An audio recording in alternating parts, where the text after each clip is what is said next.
तो वो कह रहा है एक लाइन की इक्वेशन निकालो जो y एक्सिस के पैरेलल हो, तो स्लोप पता चल गया। y एक्सिस के पैरेलल है, इसका मतलब रिक्वायर्ड लाइन का स्लोप वही होगा जो y एक्सिस का स्लोप है, और y एक्सिस का स्लोप होता है नॉट डिफाइंड 1090, और 1090 का मतलब 1/0, क्योंकि y एक्सिस का स्लोप 1090 क्यों हुआ? क्योंकि स्लोप निकालने के लिए थीटा x के साथ नापा जाता है, तो y ने x का क्या एंगल बनाया 90, तो 1090 स्लोप, और 1090 को लिखेंगे 1/0, स्लोप तो पता चल गया। अब मैंने आपसे पूछा कि वो लाइन जिसकी इक्वेशन आपको चाहिए जो y एक्सिस से पैरेलल है, वो इन दो गिवन लाइन के पॉइंट ऑफ इंटरसेक्शन से होकर जा रही है, तो मैंने पूछा आपको पॉइंट भी पता चल जाएगा जिस पॉइंट से लाइन जा रही है। कैसे? भैया जो स्लोप होगा वो एक पे इसके क्या करते रहते हो? x किसी को समझ में नहीं आ रहा? Required line passing through the intersection of these two point, तो मैंने कहा वो पॉइंट पता चल जाए जिस पॉइंट से लाइन पास हो रही है, हमारी रिक्वायर्ड लाइन इनके इंटरसेक्शन से जा रही है, इनको सॉल्व करके जो पॉइंट आएगा उस पॉइंट से लाइन जा रही है। नहीं समझ आया? जिस लाइन की इक्वेशन निकालनी है वो इन दोनों के इंटरसेक्शन से जा रही है। ये लाइन अगर ऐसे इंटरसेक्ट कर रही होंगी तो इस पॉइंट से जा रही है, और ये पॉइंट निकल जाएगा इन दोनों को सॉल्व करने से। अगर किसी दो लाइन की इक्वेशन को आप सॉल्व करते हो उससे उनका पॉइंट ऑफ इंटरसेक्शन निकलता है। आपको इतना भी नहीं पता? 10th में ग्राफ बनाते थे, दो लाइन का सॉल्यूशन जब आंसर निकालते दो लाइन कटती थी, वही आंसर होता था नहीं होता था? भूल गए? दो लाइन को सॉल्व करने से वो पॉइंट निकलता है जो उनका पॉइंट ऑफ इंटरसेक्शन होता है।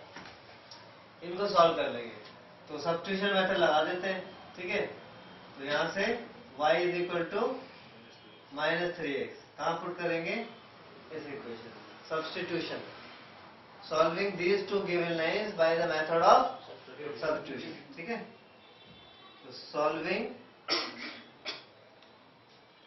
Given lines by substitution. तो y यहां से y की वैल्यू निकाली -3x, यहां पे रखेंगे तो बोलो क्या हो जाएगा? -3x रखेंगे तो -7 into -3x +21x is equal to -5। समझ में आ रहा है? यहाँ -3x रखा +20, 5 को उधर ले गए तो ये होगा 22x इज इक्वल टू -5, तो x की वैल्यू आ गई -5/22, तो पॉइंट हो जाएगा x -5/22 एंड y -3x है, तो 15/22 -3 इंटू x इंटू करो तो माइनस करके 15/22, तो ये हुआ पॉइंट, और स्लोप होता है y एक्सिस का 1/0। Equation of required line.